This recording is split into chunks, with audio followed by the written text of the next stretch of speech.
Today we talk about a story of a young man that I will not mention his name, but he's currently in medical school in Ohio, recently gaining the United States citizenship about a year ago. And he is from a country called Burundi. But I want to talk about some of his background as it pertains to the title, The Super Negro Immigrant. Because see, this brother was born in Burundi, meaning that he speaks French because it was a French colony, fluent French. He then went to be educated in Kenya, got a degree in accounting, and then he went to work for the United Nations in New York City on the behalf of Kenya, I believe. And then he went to Stony Brook University, where he gathered a 3.9 GPA. Now he's in medical school. And this particular person, when he talked to me, he said, man, you're the only African-American guy that I actually respect, because most of the brothers that I meet that are from your nationality, I find them to be very lazy, rude, abrasive, and not so intelligent. So we had a really good back and forth about that. But he is what is representative of the super Negro immigrant. Why am I talking about this today? Because see, he looks like you, but his background is diverse, where he speaks French. He's a scholar in so many words. And see, the only thing that's separating him from you is a United States citizenship.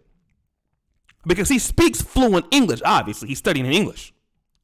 So, but once he becomes the United States citizen, as a black man, you can't fuck with him. Let me say it again because it's going to hurt you. You cannot compete with him. That guy is unbeatable. French, English, and not to mention his own local dialect in Burundi. Because see, this is what you black men got to understand you are up against. While you were sitting around bullshitting and shucking and jiving and playing video games and Madden Nation and all of this shit, the super Negro immigrant laughs at you. The brothers who come from Haiti, who speak their local dialect, fluent French, in English. The brothers from Senegal, Ivory Coast. See, these guys also bring to the table their hard work ethic and their international business networks. See, let me talk to you about that, African American people. If you listen to me, one thing I've noticed being over in Europe and going over to Africa, black Americans, we are homeless. Let me say this. We're homeless.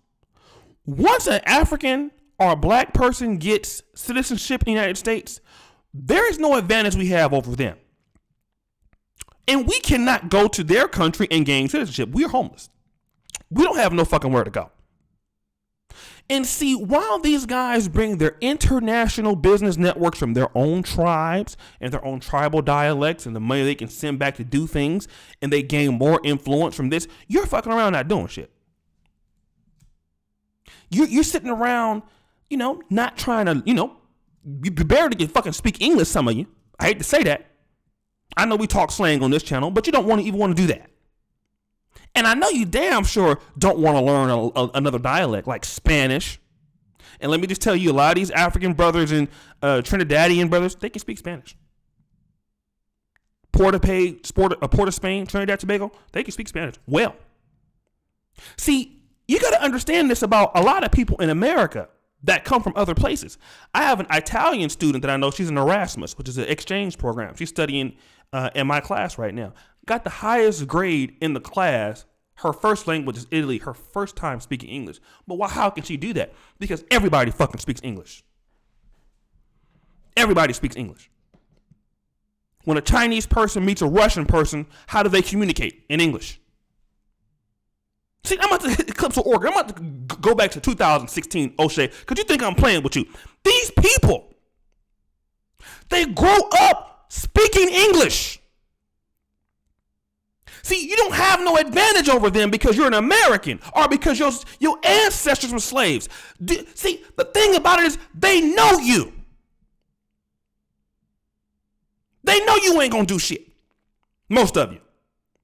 So all they need to do is get over here and they taking over shit. Because you playing. And they grow up, even in French African countries, speaking English, reading English, writing English, dealing with people online in English. You go to a restaurant in Ivory Coast, they'll give you an English menu. They know English. What languages do you know? None. Just like me. I'm not right there with you. And you don't even have a business network here in America.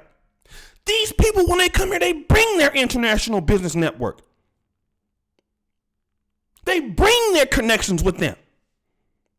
And their connections that they have in their tribe or their elders or whatever they got, when they come to America, they got shit popping back home waiting on them when they get back. And they're going to be the man when they get back there. And meanwhile, you are homeless. I'm homeless. Because all we got is America. We don't know nothing else. No other language. They ain't trying to learn nothing. And another thing about the super Negro immigrant, he's docile with respects to white people. He don't go around crying Black Lives Matter or anything like that.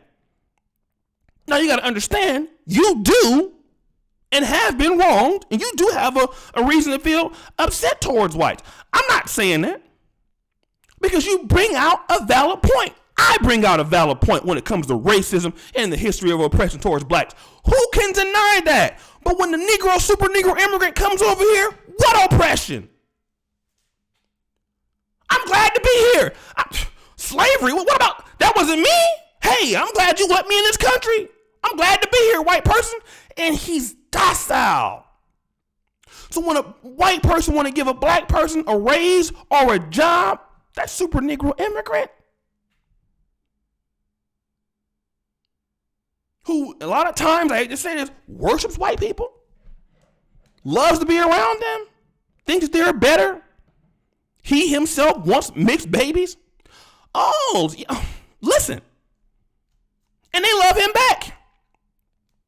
So you take a Negro who is smarter, many times, I hate to say it, but the stats prove it, can speak multiple languages, international business connections.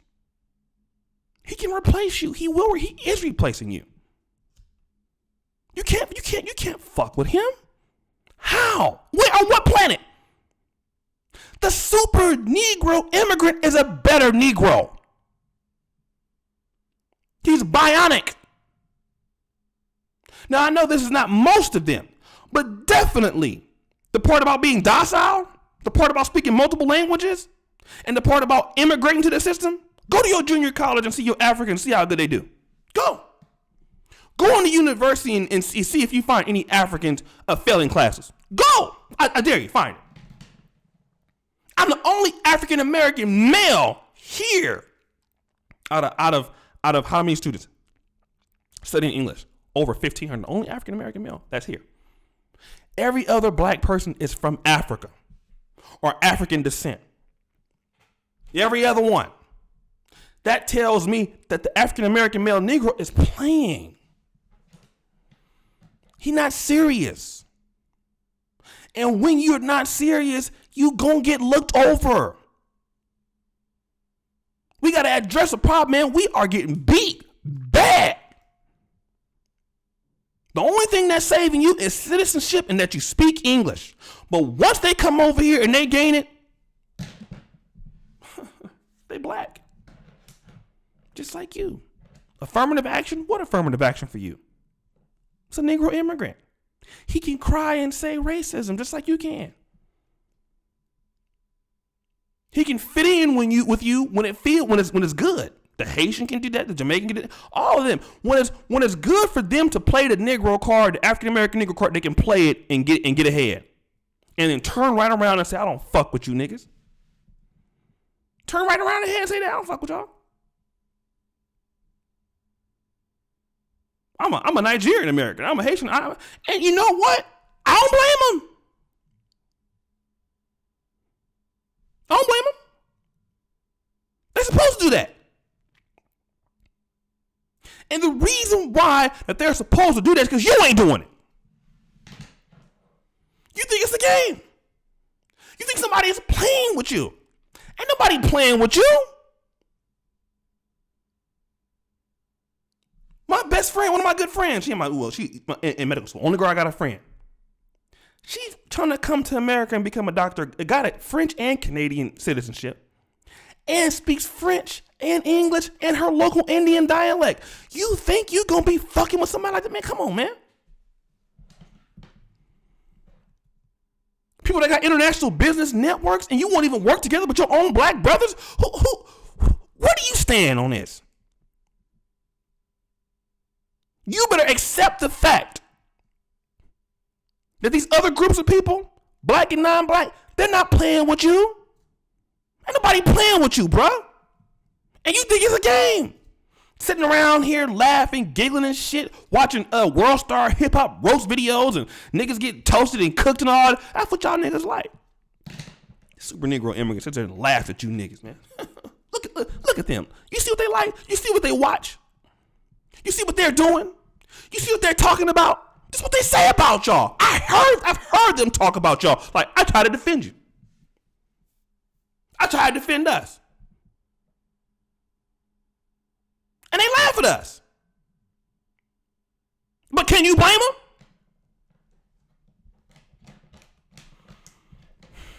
I'm out.